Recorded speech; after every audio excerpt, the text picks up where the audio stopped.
घर में आए हैं, पहले तो वो भटके हुए थे। सुबह का भूला शाम को घर आ जाएं तो उनको भूला हुआ नहीं कहते हैं। सही तरीके से चलाएं और देश का सत्ता पर जो नालायक लोग बैठे हुए उनको हटाने के लिए सब लोग एकत्रित हो रहे हैं। नमस्कार, मैं हूं श्रुति, आप देख रहे हैं बिहार इन शॉर्ट्स। इस वक्त हम लोग डाबरी आवास के बाहर है और यहाँ पे तमाम लोग पहुँचे, मुखिया पहुँचे हैं और उन सबका एक ही है कि उनको तेजस्वी यादव से मिलना है। कल जैसा आपको बता दें कि कैबिनेट का जो एक्सटेंशन हुआ था, मंत्रिमंडल का विस्तार हुआ था, ऐसे में जो सबसे ज़्यादा मंत्री पद जिनको मिली वो यादवों को मिली। यादवों का काफ़ी ज़्यादा दबदबा दिखने को मिला हम लोग को। उसमें 8 मंत्रिमंडल में 8 जो नेता शामिल हुए वो यादव रहे। वहीं पे उसके बाद 5 मुस्लिम रहे और तमाम जो सूची है उसके अभी तक आप अवगत हो चुके होंगे कि कितने लोग का क्या मिला। ऐसे में सबसे ज़्यादा दबदबा यादवों का मिला। तो चलिए जानते हैं लोगों से कि कितने खुश है और जो मंत्रिमंडल का जो एक्सटेंशन हुआ, जो विस्तार हुआ, उनसे वो उनसे वो खुश है या नहीं खुश है। क्या नाम हुआ आपका? जी, मेरा नाम अरविंद सिंह यादव हुआ। कहाँ से आप? गया जिला मोहनपुर प्रखंड बाराचट्टी विधानसभा से हैं। और अभी आपने कहा कि यादवों का अधिक संख्या में मंत्री पद मिला है, तो मैं आपको एक बात बता देना चाहता हूँ, जिसकी जितनी भागीदारी उसकी उतनी हिस्सेदारी।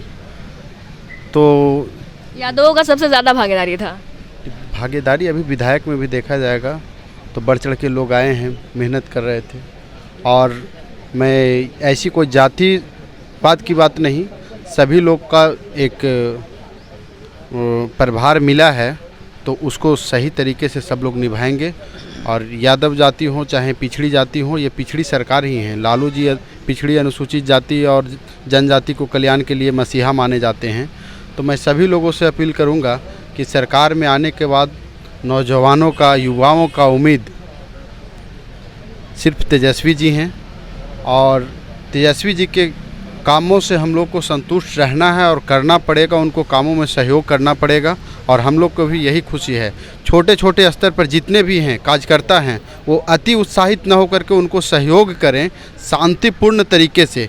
कहीं ये उछल पुछल उत्साहित में ये नहीं बताएं कि हम सरकार में आ गए हैं तो हम ये हैं वो हैं, ऐसा बोलने की कहीं ज़रूरत नहीं है। हम कल मंत्रिमंडल का विस्तार हुआ, उस विस्तार से आप खुश है? जो वित्त विभाग है या फिर जो गृह विभाग है वो जदयू के कोटे में चला गया, आप इससे खुश हैं? जी, जो भी हुआ महागठबंधन के लिए ये ठीक ही है, ऐसा कुछ नहीं है। जो भी मिला है मंत्री पद उसी को ये सही तरीके से चलाएं और देश का सत्ता पर जो नालायक लोग बैठे हुए उनको हटाने के लिए सब लोग एकत्रित हो रहे हैं।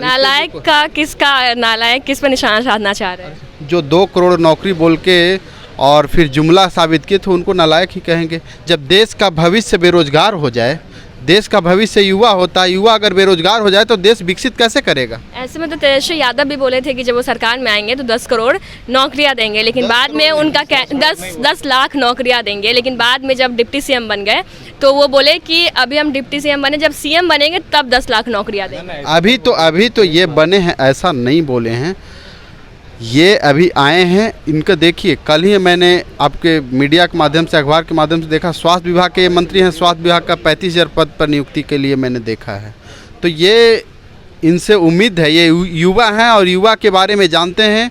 बिहार को अच्छी तरह से इनका पिताजी को गढ़े हैं और ये भी बिहार को अच्छी तरह से वहाँ के युवाओं को बढ़ाने का काम करेंगे। हम लोग को पूरा उम्मीद है और भरोसा है, इनके सिवाय कोई ऑप्शन नहीं है कि बिहार के युवाओं के बारे में, बिहार के बारे में अच्छा कोई सोच सकता है। अति पिछड़ों के बारे में, अनुसूचित जातियों के बारे में या कोई भी निचली पायदान पर जो खड़े हैं उनके बारे में कोई और इनसे अच्छा कोई नहीं सोच सकता है। कल मंत्रिमंडल का विस्तार हुआ, उससे आप खुश हैं?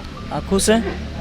खुश हैं। जो वित्त विभाग हो या फिर गृह विभाग हो, जदयू कोटे में चला गया।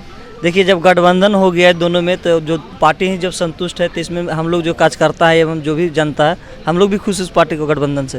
यादवों का दबदबा साफ तौर पर देखने मिला। पूरा मंत्रिमंडल में 8 यादव लोग इस मंत्री पद का शपथ लिए हैं, तो कैसा लग रहा है? देखिए, जो भी मंत्रिमंडल में जो गठन हुआ है, जो दोनों सरकार के मति से, और उसमें जो भी जिस तरह से था, जो जिस क्यों नहीं बोल रहे हैं, पिछड़ा वर्ग से भी आप बोल सकते हैं।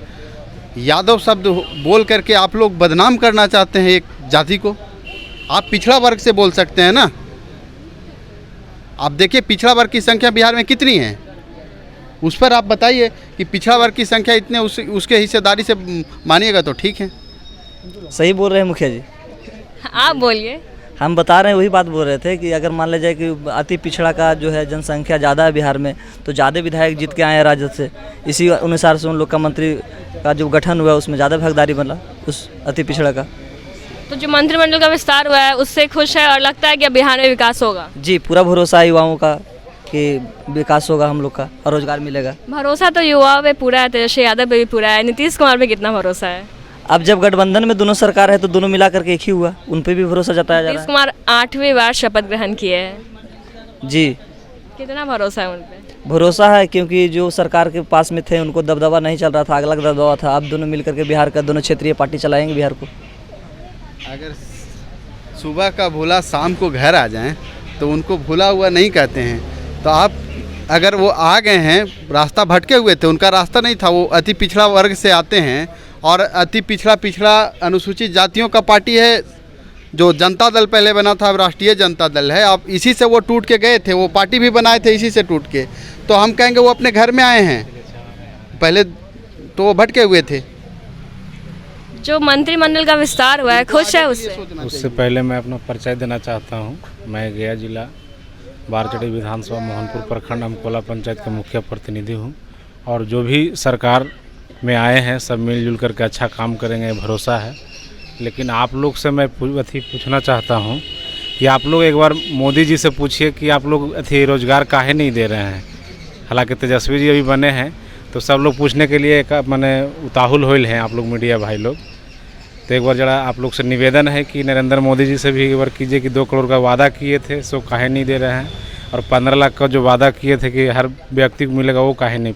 तो आपने देखा कि क्या कुछ कहना है मुखिया का। ये तमाम जो मुखिया थे वो बता रहे कि कैसे पहले मोदी सरकार से सवाल पूछा जाए, जो उन्होंने कहा था कि नौकरियां देंगे, और नौकरियां कहाँ है, उन्होंने कहा था 15 लाख रुपया देंगे, वो 15 लाख रुपया का है, पहले उन पर उंगली उठनी चाहिए। उसके बाद हम लोग देखेंगे कि तेजस्वी यादव जो 10 लाख नौकरियों का जो वादा किए हैं वो जरूर से जरूर पूरा करेंगे। इस खबर के आप क्या सोचते हैं कमेंट करके बताया। वीडियो यूट्यूब पर देख रहे हैं, सब्सक्राइब करें, फेसबुक पेज देख रहे हैं, पेज को लाइक करें। धन्यवाद।